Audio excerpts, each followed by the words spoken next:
Hey, welcome back. I hope you guys have a great holidays, good Thanksgiving with friends and family. Today it's the new day back, a new week, and we want to talk about Push's private animals, spirit animals. Excited to be back. And I'm excited about this book today too, because this is like one of those hidden gem books that I found that I Mm. would recommend to anybody. It's a short book. I loved it. This book's called The Lion Tracker's Guide to Life by the author Boyd Varty.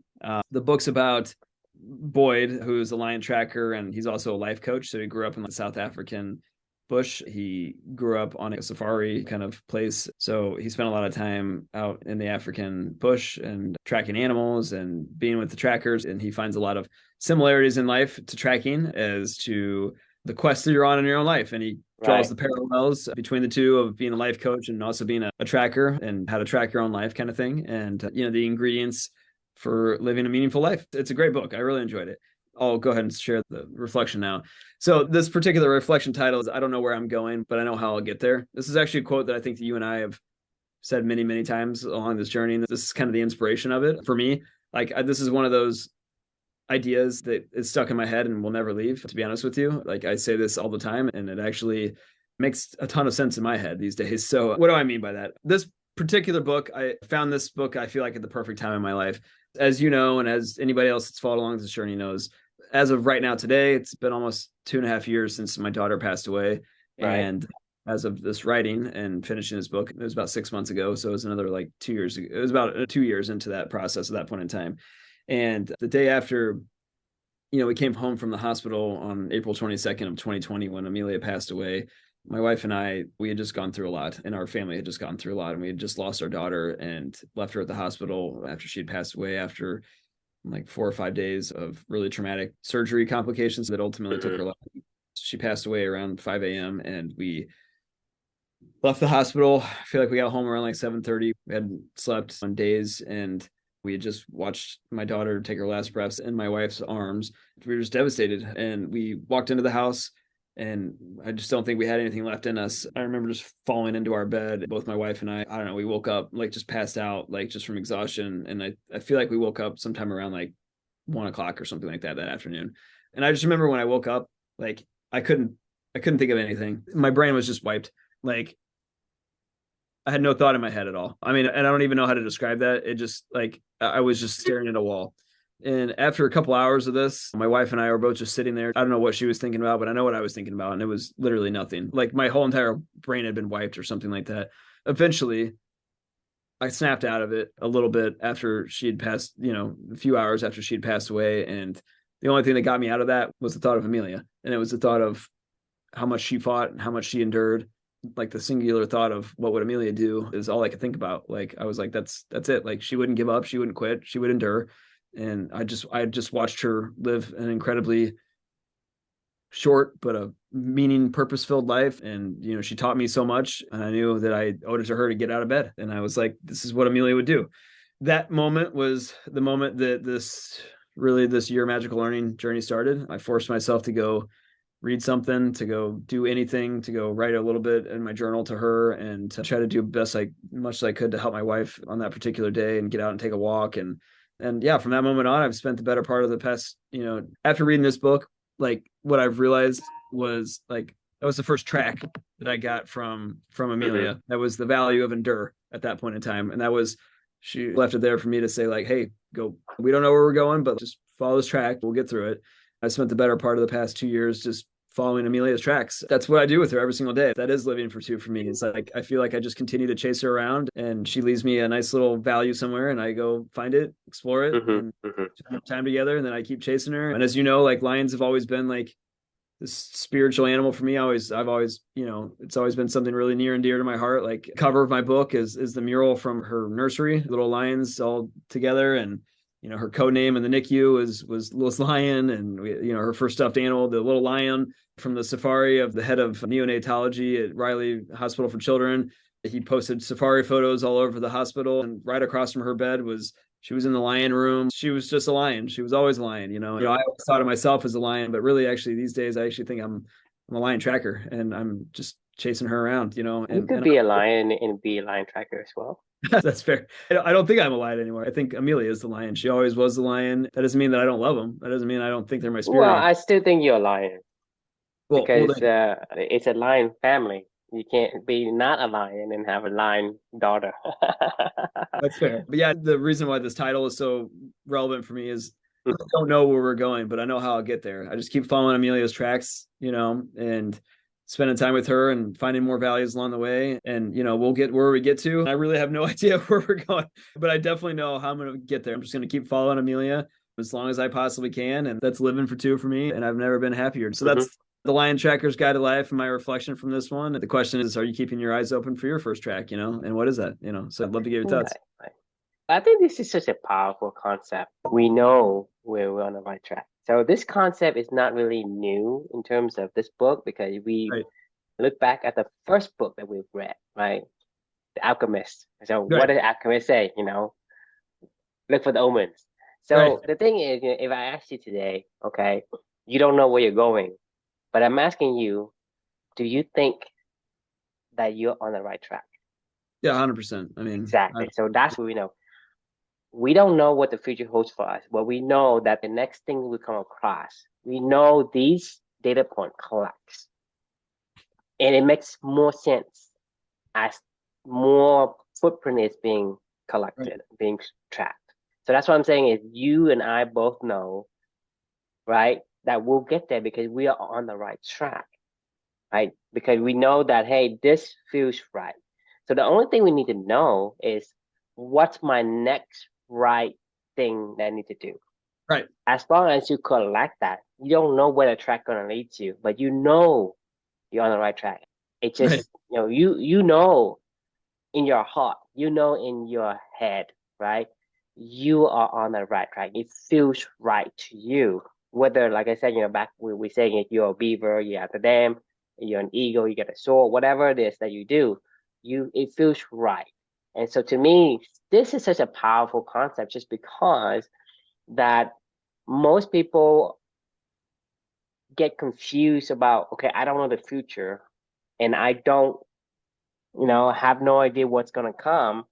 So I'm going to do things that is, whatever, when somebody is throwing me some kind of a sign or some kind of influence, I go with them. I don't decide for myself whether that is fitting with my core value. Does it feel right with me versus what this is how society is? A lot of time we're talking about, going to daycare and you're talking to other parents, they don't like the daycare and they don't send their kids to it, but they say, well, that's how it is. That's this life, right?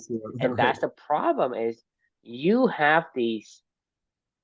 If it doesn't feel right, it's not right. It doesn't feel right. It's not right. You're not looking at the lion's footprint. You look at some other footprint. I mean, if you're a lion tracker, yeah, you look for a lion footprint. You're not looking for a gazelle footprint or a hippo footprint or an elephant footprint, right? That's what I'm saying is you know your core values and you know what feels right to you, right? And so having that concept is you don't know and no one does, right? We don't know shit. I don't know shit. You don't know shit. We don't know the future, what the future holds for us. And that's the point. But the opposite of that is we know whether something make us feel in the right place or not. And that to me is the most important thing. You have to watch out for the omens. You have to look out for the sign. And those signs is going to give you a feeling of, yeah, I'm in the right place or no, I'm not. I agree. I mean, it's all about like being open and receptive and watching because there's always tracks being laid everywhere, right? And so there's lion tracker, there's lion tracks, and there's hippo track, and there's gazelle track.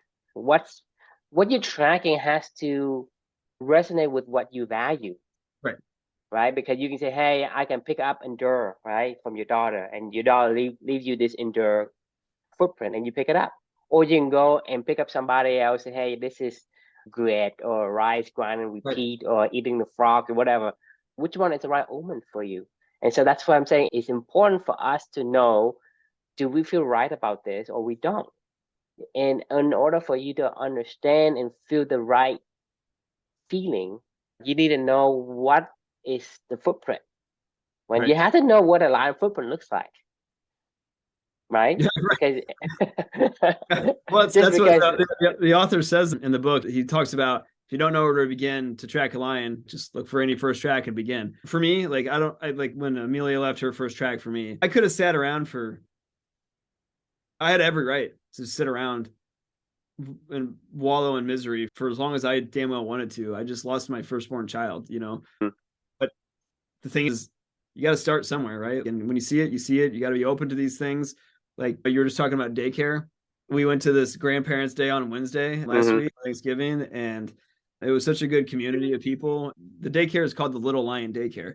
And even just thinking about this stuff right now, it's like Amelia even let him there. Like, I have no idea how we even got into this daycare. I don't want my son to go to daycare, but I have no idea how we even got into this daycare. It's the perfect place in theory, right down the street from our house.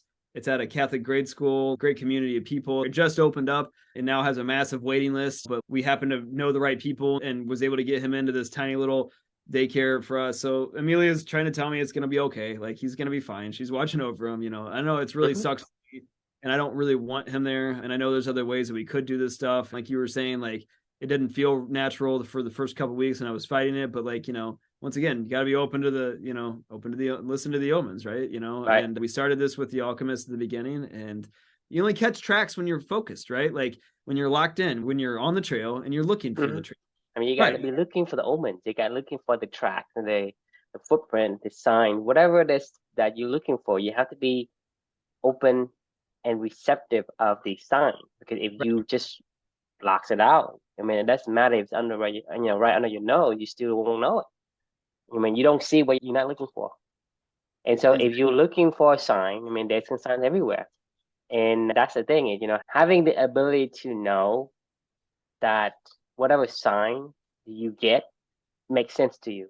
You see, a line makes sense to you. You go there, Right. because if you see something else, it's not yours. It's not your tracks. But that's the thing is, I mean, that's one of the things that people don't understand is people are trying to predict the future, trying to blame. Life is what you make of it. No one knows what the future holds. But each of the omen, each of the sign that we see and observe when it makes sense to us, we just follow that path.